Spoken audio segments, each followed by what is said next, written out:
Hello, holy cow, it's 2024. Welcome to episode number 596 of Smart Podcast Trashy Books, and thank you for starting your year off with us. This is our final holiday wishes episode, so thank you to everyone who makes these so much fun. And we're going to have recommendations, wishes, and terrible jokes, which is a perfect way to start off your new year.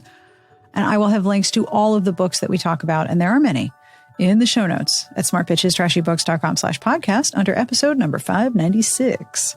I have a compliment this week, and it makes me so happy when I get to do these. To Maureen, when people see sparklers or twinkly lights or fireworks or lit candles, they think of you and how much light you bring to dark times with your kindness. If you have supported the show, thank you. And if you would like to, have a look at patreon.com/smartpitches. If you join the Patreon, you get a bunch of nifty things. You get the Discord. You get bonus episodes, including Amanda and me predicting publishing and romance trends for the coming year. And apparently we're pretty good at it, judging by 2023. You make sure every episode is accessible and make sure that every episode has a transcript. Hi, Garlic Knitter. And you keep me going. So thank you for your consideration. If you would like to join our Patreon, it would be lovely to have you. Patreon.com/smartpitches. Support for this episode comes from HelloFresh, who wants you to have free breakfast for life. With HelloFresh, you get farm-fresh, pre-portioned ingredients and seasonal recipes delivered right to your doorstep. You skip trips to the grocery store, and you can count on HelloFresh to make home cooking easy, fun, and affordable. That's why it's America's #1 meal kit. I've been cooking for myself for a long time, and now that I have children who are taller than me, it is time for me to pass along my knowledge to them so that they can feed themselves. It's important.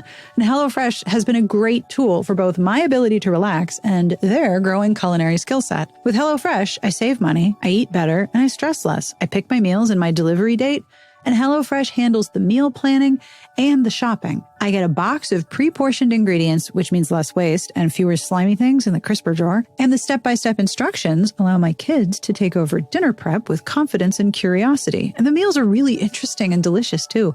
There are over 45 dinner options to choose from weekly and even more market add-on items. I particularly like the sweet chili beef and green bean bowls with jasmine rice. It was ready in 20 minutes. And there's a special offer going on right now. HelloFresh is giving all subscribers free breakfast for life. That means you'll enjoy a totally free breakfast item with every single HelloFresh delivery. Now that is worth waking up early for. Go to HelloFresh.com/smarttrashyfree and use code SmartTrashyFree for free breakfast, one breakfast item per box while subscription is active. That's free breakfast for life at HelloFresh.com/smarttrashyfree with code SmartTrashyFree.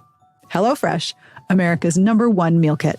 I think it's time to start this episode. What do you think? Kate is, of course, having a snack because there is nothing the cats love more than when I am on the mic and they can make noise. It is their favorite thing. So Kate agrees it's time to start the show. On with the podcast. Hello, I am Sneezy. I am still in Bobaland, aka Taiwan. So what is a book that you really, really enjoyed this year? Okay, I'm going to cheat and say a series. Oh.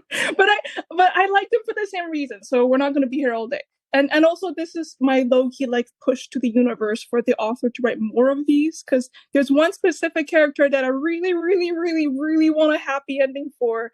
It's the Dark Glass series by Barb Hendy. When I got it, it was for free on her website, I think, or maybe it was Amazon. It might be like a $1 or a couple dollars now. I forget if she put a price on it again. But the point is, the book starts off with a witch that was just hard done by, that gets trapped in a mirror, that gains sentience, and was like, let's give people choices. Let's give them a brief moment of clairvoyance and let them choose how they want their life to turn out for like a short span of time. Of course, I'm just like really in this witch's corner, like, Barb Hendy, you need to write the witch out of the mirror and let her be happy, please. But I really love this series because obviously my anxiety has been a ride. And one of the hardest things I struggle with, especially on top of my ADHD, is when I'm not doing well. My anxiety gremlin voices are all just like pounding on my head, berating for me for every single choice. Choices are just harder. Yes. Right? The thing about this series is it kind of shows me and gives me the relief of knowing, like, sure, there will be different, there will be different effects for different choices that you make. And maybe some bad things could happen. And also, we're resilient and smart and we can get through things and things will ultimately be okay.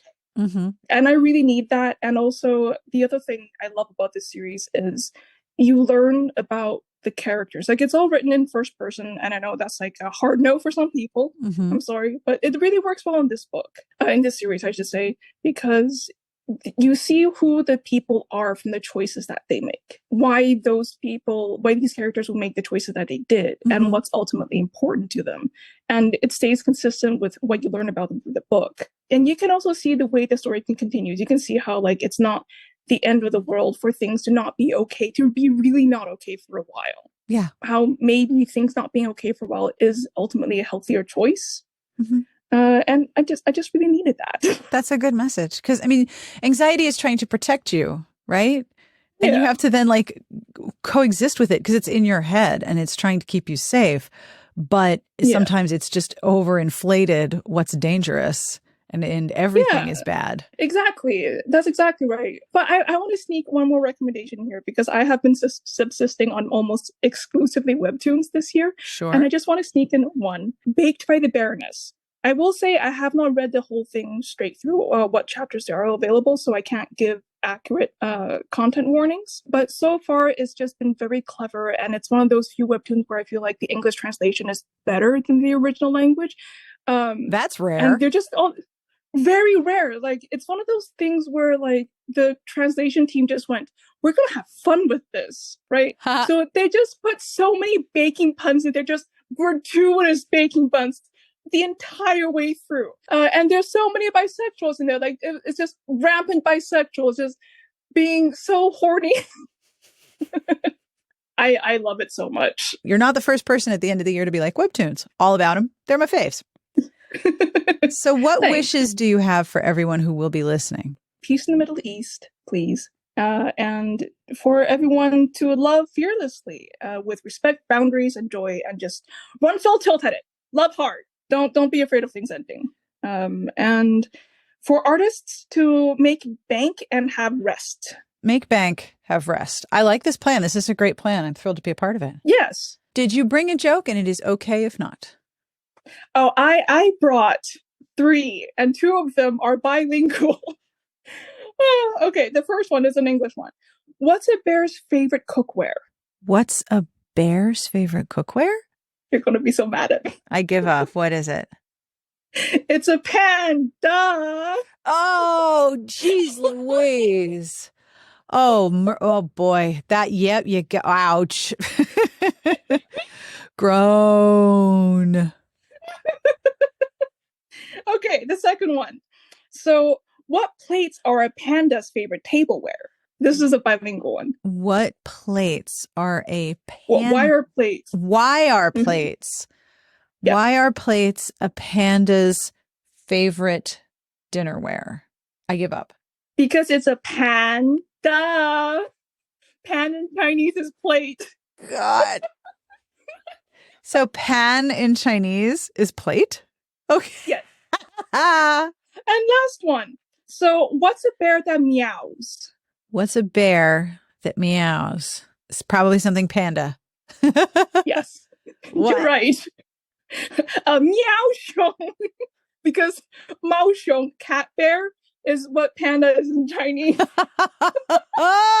Okay, I love how they got progressively more bilingual. That's fabulous. Yeah. Well, thank you. That was delightful. I'm glad you enjoyed them.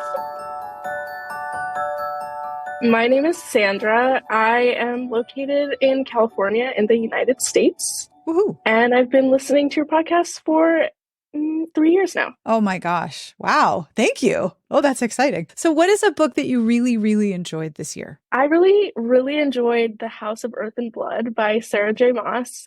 It's the first book in the Crescent City series. And I mean, I've enjoyed the whole series. And the third book is coming out in January, which I'm really excited about. I really enjoyed this book because I felt like it was really more like adult fantasy than what she's written in the past, and I really like that. I don't think this is a huge spoiler, but the main character is dealing with grief for a lot of the book, and I feel like the way that was depicted was really like true to life, and how it like affects her decision making and her actions and like her thought processes, like it actually affected the plot, and I felt like that was really great. And the depictions of like drug use in the book, you know, people figuring out like what they're comfortable using and seeing other people make different decisions and how that impacts their lives and everything. I felt like that was really well done. So yeah, and there's an epic fight scene at the near the end of the book, and it was so fun, so satisfying. Loved it. I cannot say enough. It was probably the best one I've ever read. And this was really adult. Like there was some sexy times. Yes, that too. Yeah. Well, I feel like there was sex in Throne of Glass. There but, was, like, it yes. was very like hand wavy, like, oh, the thunder, the lightning, it's so good. And here it was not that for sure. So yeah. That's awesome. And you get a new book in January to finish the trilogy. I'm really excited. That is very cool. What holiday wishes do you have for everyone listening? I hope that whatever is the one thing that people hope or most wish could be improved about their lives, I hope that they can improve that in the next year, even if it's just a little bit or just enough to notice a difference. Yeah, I just hope everyone's life gets a little bit better next year. Yeah. And that they can be proud that they like made that happen. That is a really good wish, that everyone has a little bit of a better life each coming year. Yeah, it's a lot of work. And I feel like people also, I hope, will take time to think about what they've done for themselves this year. Oh, that's lovely. I saw in your description that not only did you have a joke, but that it has been told to you twice by two different people. More than twice. It's an authentic, like, I guess at this point, third generation dad joke. Although my partner is not a dad, but this is a joke that his dad tells all the time. And the joke is that whenever we drive by the cemetery in our town, he like points to it and he says, people are dying to get in there. It's so bad. Every time. It's every time. And last week, me and my partner were driving by the cemetery by ourselves, not with his dad. Mm-hmm. And he said the same thing. He laughed at it afterwards. He looked really proud. It was really bad. It was really bad. And it's so unoriginal. Like, it's just insane. I'm so proud. That's my dad joke. That's amazing. Thank you so much for doing this. And thank you for being part of the podcast. It's really fun to talk to everybody at the end of the year. And most of all, thank you for listening.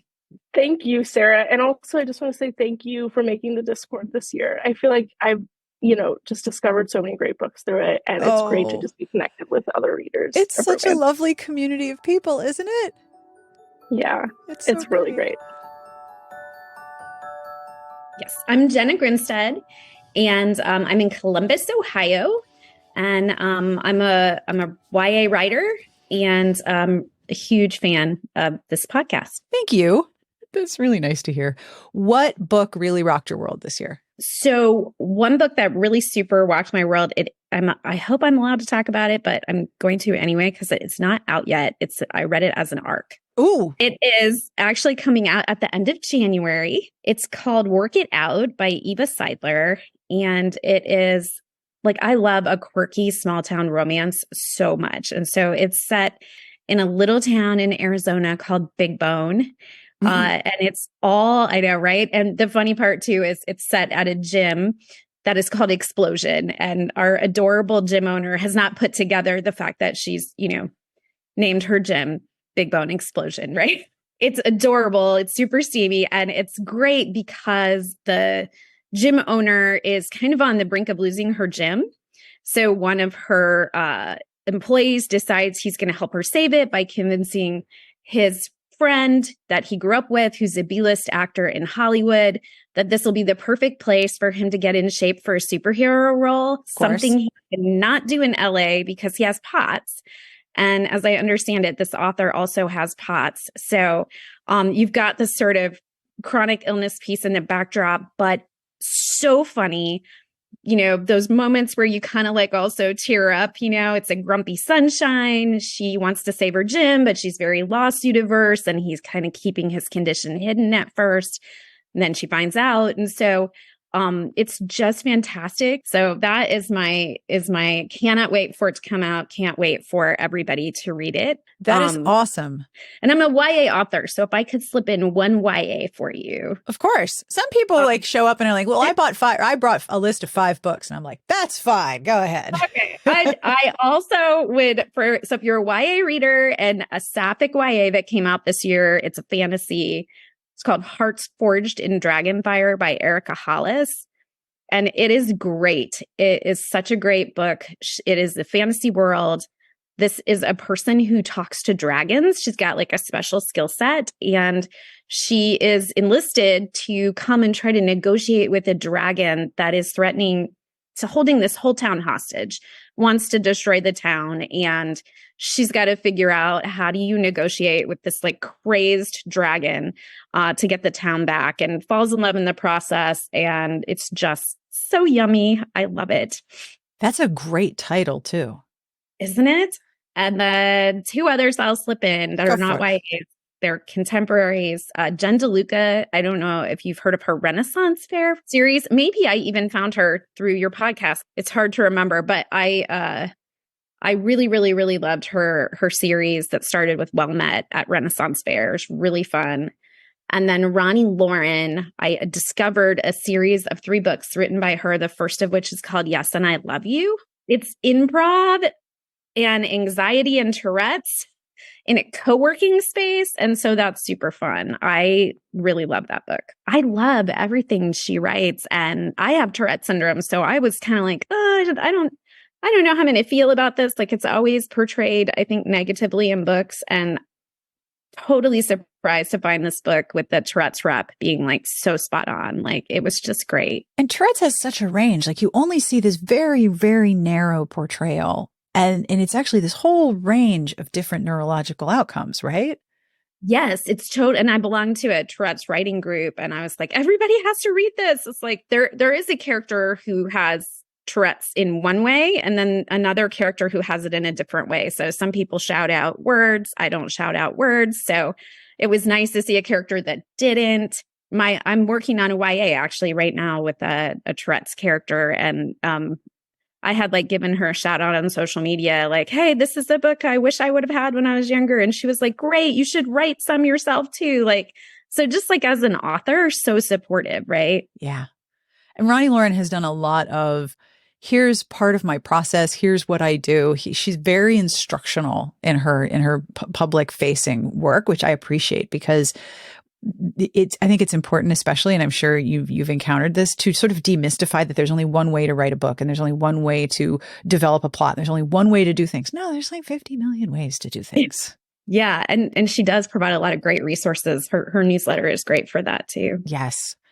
So what holiday wishes do you have for everyone listening? My holiday wish, I mean, it would just be great if we could all be a little nicer to each other. Yeah. Like it does sort of seem like that post-pandemic rage is still like running through people driving, shopping, out in the world. And I just keep kind of taking a breath and saying, like, what if we were all just a little nicer to each other? Right. Let's all just chill and be kind. I just wish everyone could, for the holidays, take a breath. Yeah. And just assume innocence. Wow. Yes. That person. The other day, I was behind this person. They were driving 1 billion miles an hour, like moving in and out of lanes. And I was just getting so frustrated with them. And then they exited. And as they exited, I was like, that's the hospital exit. Yeah. So I just like took this breath of like, I have no idea what was going on in that car. Right. Yeah. And maybe they weren't going to the hospital. I mean, there's also bars off that exit, but I'm going to assume they were going to the hospital and just say, I wish them well. Yeah. Wherever you're going, whether you have to pee or someone's in labor, hope everything comes out okay. That's right. My last question is, did you bring a bad joke? I did, and because I knew that my book pick was going to be Work It Out, which takes place in a gym, I decided to make it fitness themed. A themed bad joke? Oh. It's fitness themed. Oh, I'm excited. do not take this as any connection or account to the book, but other than it's fitness themed. Why do hamburgers go to the gym? Why do hamburgers go to the gym? I cannot wait to inflict this on my family. Why? Why do hamburgers go to the gym? To get better buns. I know it's bad. I should have seen that coming. That's perfect. Thank you very, very much for doing this. Oh my gosh, thank you. And thank you for just making a lot of years of commute so much more joyful and introducing me to some awesome books and just inspiring authors. I really appreciate you. Thank you. It is really an honor to keep everybody company, and it's an honor to hang out with you on your commute. So thank you for listening, and thank you for keeping up with the show for so many, many, many years. I'm so excited to be here. I just can't tell you. Oh, thank you. That's really nice to hear. Listening to these, and when I got the invitation, I was just like, oh, chance to join in. Shall we get started? Can I just say thank you for something before we do? Of course. On I don't remember where you recommended it, but the TODY app for tracking like cleaning around the house. I just can't tell you what a difference that's made in my life. Really? I have anxiety, and it helped me organize cleaning in a way. I just think of you and bless you every day for that. So just that is really, really nice to hear. Thank you. I also have anxiety, and it sucks. I'm so happy it works for you. On the website. So yeah, and I don't know how to pronounce it. If it's toady or tidy or to die or I don't know. So I spell it out for people because it's really embarrassing. That is so great. So thank you. You are so welcome. Would you please introduce yourself? I'm Lisa May, and I'm in Houston, Texas. Well, tell me, what is a book that you really, really enjoyed this year? Actually, had to make a stack as I tried to winnow it down to just one book. You are not alone in this problem. So please tell me everything. Tell me all about it. Well, I'm starting with Melissa Scott and Lisa Barnett's Point of Hopes, which is the first of 5 in a series, the Astran novels, which was a KJ Charles recommendation. Ooh. A fantasy with a MM pairing, but just, very, very queer. But also it's a world where women are the default. Huh. There's matriarchy. It's just, if there's a character, it's a woman. They tell you if it's not a woman. And it was just fascinating for me because it really made me question my own, how poisoned I've been by the patriarchy. And Melissa Scott's partner, Lisa Barnett, passed on, but she wrote some of the books herself and is continuing to write. And it's just fabulous. So I love that series so much. I glommed all 5 of them in, 2 weeks. Wow. This is an established series, though. This started in 2012. This series is over 10 years old. How awesome. Yeah. And she just recently came out with a new one sort of early in the series. So that's where I think KJ Charles kind of highlighted that one and caught my attention. Your podcast, KJ Charles's recommendations on Goodreads, it's like y'all are just dangerous for my book. KJ Charles has great taste. But so does everyone on, when you guys come out with the what are you reading, I just sit there with that open in my library tab and just start clicking. Do you know about library extension for Chrome? Yes. Yeah, I have 1, 2, 3, 4, 5 libraries loaded into my Chrome extension, so I can just check. Oh yeah, it's a dangerous thing. You are my people. What's next? Martha Wells' The Witch King. I am a Murderbot stan, but I also love her Raskura books. But to me, Witch King just blew me out of the water this year. It was, and I know some people were like, well, it's not Murderbot, but I was the opposite. It's like, no, this book just sucked me in. And I don't know that it was a bad decision book club. Oh yeah. And the thing about Wells is that no matter what the point of view character is, there's a common thread of why is everyone around me so friggin' annoying? No matter what the setting is, what the world is, there's this sort of thread of, gosh, other beings are bothersome, which I very much relate to. But also the found family, that they build community and they find their people, you know, in the midst of all the annoying people. Yes, they find their people. Even especially with the case of Murderbot and with the Roxora stories, they don't think they're going to find their people. They don't think they have people. And did you see they're going to film Murderbot? I did. Yeah. Oh, hi, Kitty. Hello, Sophie. Is that Sophie? Sophie gets a line in the transcript. If it's on the mic, it's in the transcript. Hi, Sophie. I think she hears me talking. She's like, let me just come over and see what's going on over here. So what's next? The Last Karen Cowas by Kimberly Garza is a book set in Galveston and focused on a Native American and Filipino community. And I'm 50 miles from Galveston, but this is the most Texas book I've ever read. Really? Could smell the ocean. And then she takes the folks through Hurricane Ike too, which I was here for that. So it was very evocative on so many levels. Wow. So if somebody wants to know what Galveston is like before they get a chance to visit it, I would highly recommend. And this is immigrant Texans and established Texans. And, it makes the point that Texas is not, monocultural or what? You don't. Queer friendly too. So do you have any additional books to tell me about? To Shape a Dragon's Breath by Monica Blackgoose, sorry. This book, in AU America, where the Norse were the colonizers, not the British, and the Native Americans, they find a dragon's egg and then how to integrate them into this still very white Nordic, oppressive culture. But now the Native Americans have dragons again. And it was so immersive. And I love AU, especially American history, where, some of the inequalities and problems are addressed. I thought it was amazing. I hope there's a sequel. That sounds incredible. Again, very queer friendly, very feminist. Ooh. Addressing two spirit people, which I just learned from Jonathan Van Ness's podcast, was something that was Christian missionaries just stamped out of the Native American communities. And I just thought that was fascinating and sad. And dragons. And dragons. Dragons. I mean, yes. If you're going to create an alternate reality in the U.S. that is predicated on reversing a known oppression, and then you add a dragon, you are making good choices.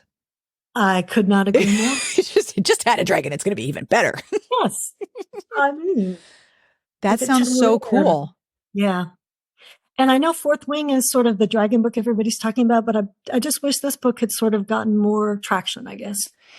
So what wishes do you have for the people who will be listening? I was sort of thinking I wanted people to be safe and to feel safe. Yes. And that kind of led me to the 4 freedoms, freedom from fear and freedom from want. And then the positives, freedom of speech and freedom of worship. And I feel like those two in Texas and other parts of the world are kind of under attack. But I know next year is going to be a wild ride for us. Oh, yeah. Here in the US, here in Texas, here in the world. But I just want people to be safe and feel safe. Yeah, I agree. Be safe and feel safe. And feel safe being who you are. Yes. Yes. Thank you. Yes, absolutely. Well, did you bring a bad joke? It is okay if not. It's our family Christmas joke. And it got to the point where we didn't actually have to tell a joke. We just all recite the punchline. I love this so much. Tell me everything. I'm sure you've heard it, but about the child who really, really wanted a pony and was badgering their parents for a pony. And finally the parents were like, we don't have a big yard. We don't have a space for a pony. And the child said, well, the pony can live in my room. And the parents said, well, what about the smell? And the kid said, well, the horse will have to get used to it too.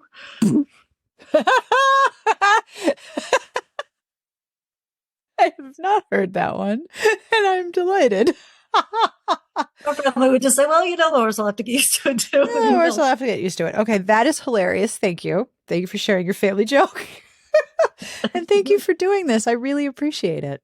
I just cannot express to you how much it meant to me to be able to do this. I mean, the website, the podcast, you've just been a light in the darkness for me. So thank you so much. I love the Hanukkah, and everybody sharing and what made them happy. And yeah, it's a very warm and fuzzy comment thread. Yes. Plus adding to my reading list. A little bit. Yeah, me too.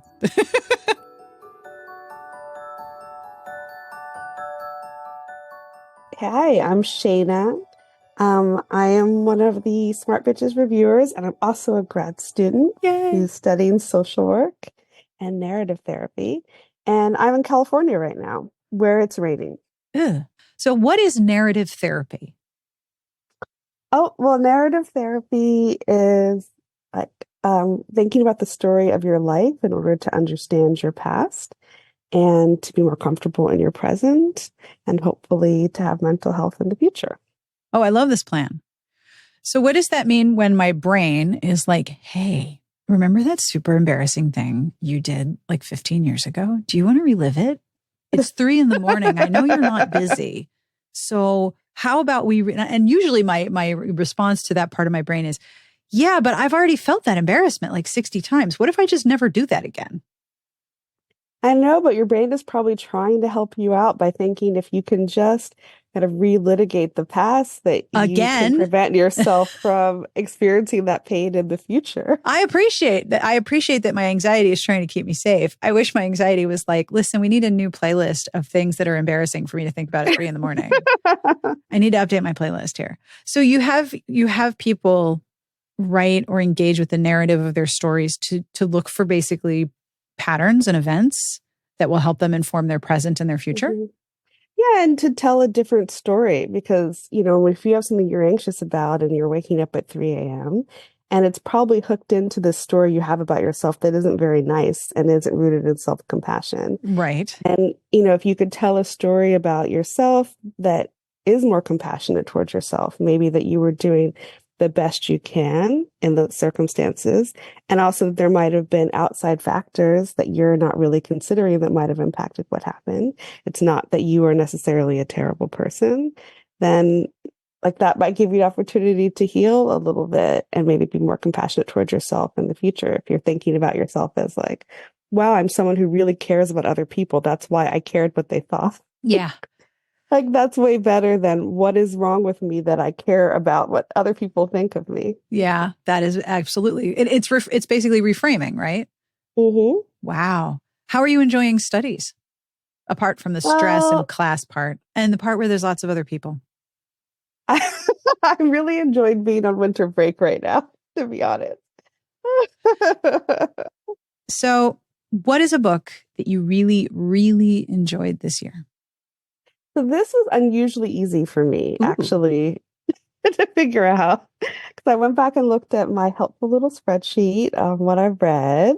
But the same one that you send out every year is the one that I you use. see this year's there's a super powered version with like drop down menus and like if you listen to audiobooks, it'll have you track time listened. Like it's wow. Yeah, there's a super powered one coming this year. I'm excited. All right. I'm looking forward to that. This is the time for all of those like life, household, fun activities. Yeah. Before you have to go back to work and school.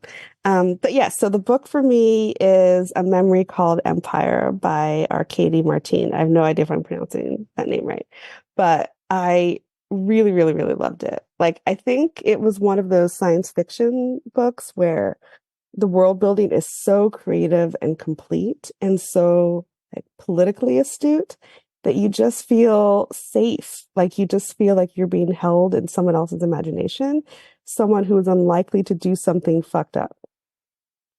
And so for me, it just brought me a lot of joy. I loved all the characters. There's like a sapphic romance that happens, which is why this kind of, I think, tipped for me a little bit above some of the other sci-fi I read, because I love a romance. I love a lesbian romance. And the world building was just fun. Also, the main character, she's, from a small station. She's visiting a big empire. So there was just lots of political intrigue around like colonialism and how we internalize our ideas about ourselves. So I really appreciated that, especially because the way that her station works, they pass on memories from the previous person who held the role. So you have this kind of, like it's in therapy speak, it's almost like internal family systems.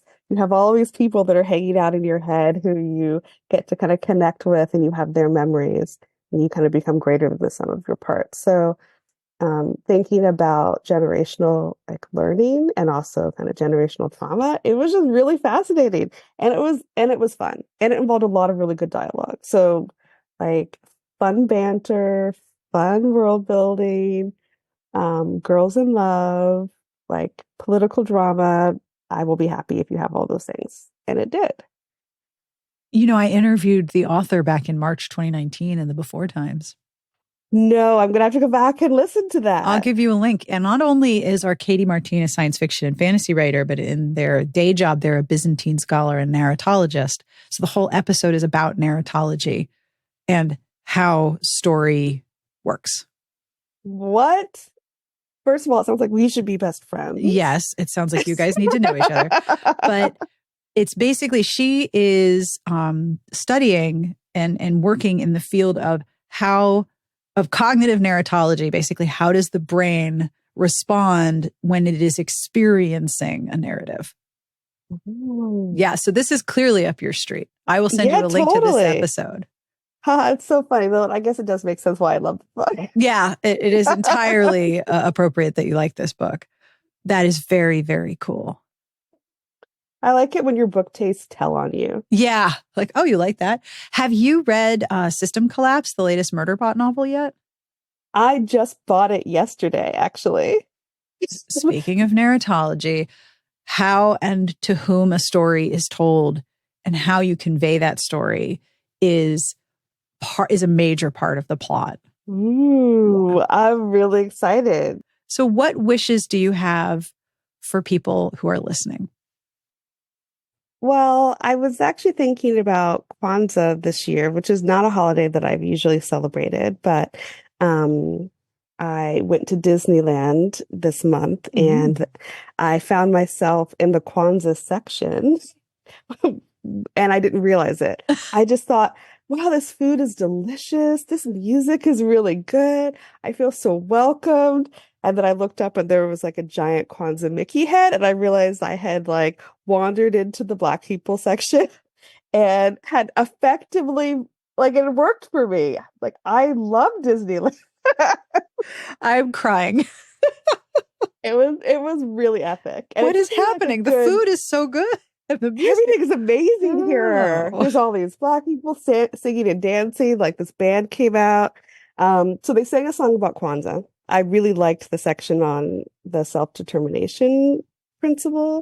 So I've been thinking a lot about that. So I think that would be my wish for people, is to get to have the self-determination that they want over their lives. Yeah. You know, we're having wars right now. It's like a stressful time. Just a little bit. Yeah, we deserve to be able to determine for ourselves what our life looks like. So that would be my hope. I love that. And did you bring a bad joke? I actually did, because I watched a Hallmark lesbian movie last night. I don't know if it was Hallmark's first lesbian movie. It was definitely the first lesbian movie by Hallmark that I watched. And it's really cute. It's called Friends and Family Christmas. And in that movie, the two leads, they're fake dating because their dads are best friends. And it's very cute. But one of the dads tells constant dad jokes during the movie. It was perfect timing for this, Sarah. And the first dad joke he tells is a knitting joke. So you just could not be more niche about my needs. You are just stumbling into things that are made for you. Pretty much. That is the theme of December, right? For me. All right. So the dad joke is, what are the best Christmas sweaters made with? What are the best Christmas sweaters made with? I do not know. Feliz Navidad. No. I did not see that coming. I know. That's brilliant. Well, thank you. Thank you for doing this. Of course. Thank you for having me. Bye. Feliz Navidad. And that brings us to the end of this episode and the end of our holiday wishes for this holiday season. Thank you so very much to everyone who connected with me. It is an honor to talk to you, and it's an honor to be in your ears each week. And so it's really, really special to see your faces and say hello. I also want to thank you for all of the reviews that you have left the show. Thank you. It has made such a difference in the discoverability of the show. And I might get teary because you said some lovely, nice things. I want to say thank you to E. Witt, who wrote, "Just the best podcast. I look forward to my Friday morning podcast update every week." Thank you. That is really, really nice to hear. I hope the show makes your week, and I hope the show makes your week, you who are listening right now. Hi, thank you. As always, I end with a terrible joke. And I've had a bunch of jokes in these episodes, so why not have one more? This joke is from Bull. Hey, Bull. How do you end a novel that's about lumberjacks? Give up? How do you end a novel about lumberjacks? With an epilogue. I really hope there's a lumberjack romance, and at the end there's an epilogue. L-O-G. Thank you, Bull. On behalf of all of my cats who love it when the mic is live, and me and everyone here, we wish you the very best of reading. Have a wonderful new year. We will see you back here next week. Smart Podcast Trashy Books is part of the Frolic Podcast Network. You can find outstanding podcasts to subscribe to at frolic.media/podcasts.